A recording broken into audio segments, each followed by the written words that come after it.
भोजन बनाना उद्देश्य रखो यज्ञ है। भोजन बनाना उद्देश्य रखो यज्ञ है। यज्ञ के लिए भोजन बना रहे हैं। सबके हृदयों में भगवान है। पहले भोग लगाओ श्री भगवान का, फिर दरवाजे पर निकलो और आसपास झांक के देखो, कोई पशु पक्षी, कोई मनुष्य, कोई संत महात्मा, कोई भूखा तो नहीं दिखाई दे रहा।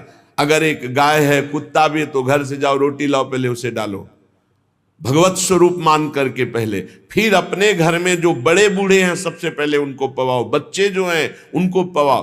अच्छी अच्छी चीज तुम पालो, बड़े बूढ़े नहीं, अभी आगे आएगा, उनको भी दंड मिलता है। तो जो रसोई बनाए तो उसे भाग लगाना चाहिए। देवता का भाग, अतिथि का भाग, कौवे का भाग, गाय का भाग, और अपने जो पूर्व के बुजुर्ग जन हैं पहले उनकी सेवा।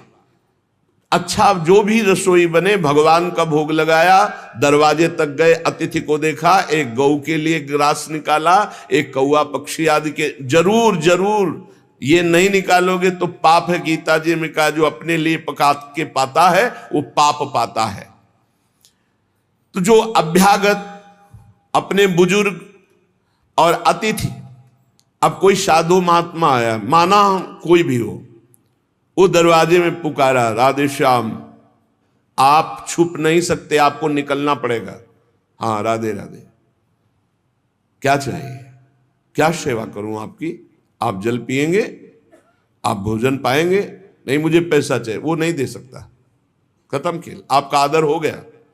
आप मृदु वचन में इतना तो बोल सकते हैं, राधे श्याम, आप इतना बोल सकते हैं, आप जल पिएंगे, आप रोटी पाएंगे, भोजन प्रसाद पाएंगे। नहीं, मुझे रुपया चाहिए। नहीं, मेरी श्रद्धा नहीं, मैं नहीं दे सकता, सामर्थ्य नहीं है, श्रद्धा नहीं है, कुछ भी आप कह दो उस पर चलेगा, पर आपको निकलना चाहिए। यदि आप छुपे रहे हो, आपके कान में आवाज आई, आपके दरवाजे से भिक्षुक वापस जा रहा, तो आपके सुकृत नष्ट हो जाएंगे और आपको पाप लगेगा। ये धर्म है, अतिथि देवो भव। देना ना देना वो आपके ऊपर की बात है, लेकिन मृदु वचन, जल और भोजन, ये तीन तो प्राय सब नहीं, कुछ है एक फल दे दे। अगर वो कहता है मुझे भूख लगी है, तो आप वहीं गेट के बाहर बैठिए, परिचय नहीं है इसलिए, घर में जो सदस्य पुरुष वर्ग का, उससे 2 रोटी भेज दीजिए। जो दुष्ट आए हुए अतिथि का अपमान कर देता है, अतिथि देवो भव, बड़ी महिमा है गृहस्थ धर्म में अतिथि सेवा, साधु सेवा की।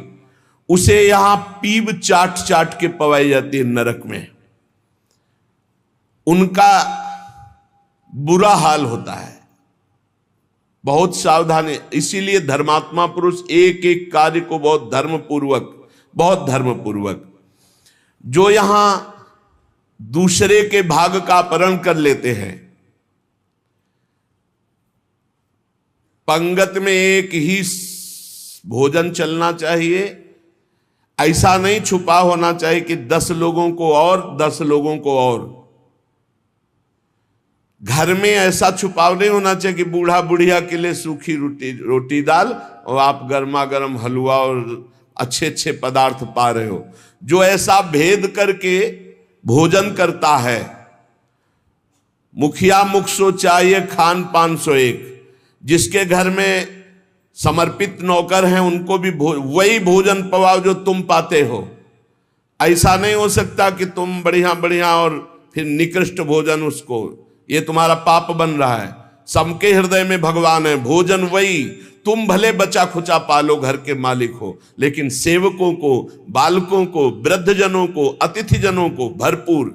ये धर्म का ज्ञान अगर नहीं है तो फिर कह रहे हैं कि शरीर बड़ा भयानक मिलता है और मुंह सुई की नोक के बराबर होता है।